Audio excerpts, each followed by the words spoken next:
हेर्दाखेरि कुन टिमले जित्छ जस्तो लागिरहेछ भन्नु त? हजुर मलाई त हर्का साम्पाङ जस्तो हर्का साम्पाङ हजुरलाई म त थाहा नै छैन अब कुनै ह्याप्पी होली यता दिदी उयो दिदी हेर्नु ह्याप्पी होली दिदी टिका लगाइदिन्छु ल लगाइदेऊ अर्को दिदीलाई पनि दिदी टिका मात्रै लगाइदिन्छु ल ह्याप्पी होली ल ल ल हुन्छ लगाइदेऊ त अब एउटा क्वेसन पनि सोध्छु ल अब यता यहाँ आउँछ यहाँ क्यामेरा देख्छ त मजाले मनमा लागेको अब चुनावी महल पनि आउँदैछ कि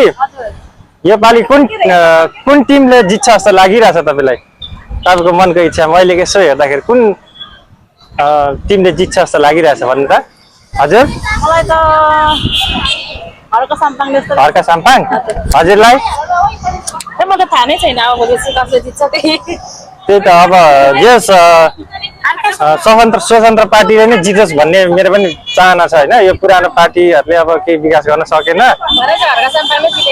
हर्का साम्पाङ कि त बालेन दुईटामा एउटाले जुनैले जिते पनि देश बन्छ होइन राम्रो गर्छन्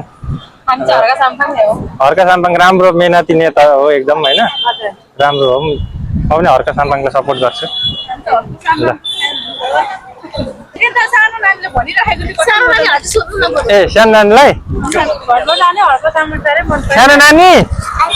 तिमीलाई कुन उयो मनपर्छ हर्का साम्पाङ हर्का साम्पाङ हर्का साम्पाङ सरलाई के भन्न चाहन्छौ चुनावको शुभकामना जित्नुहोस् भनेर भन्न चाहन्छौ तिम्रो नाम के हो सेना मगर सेना मगर हो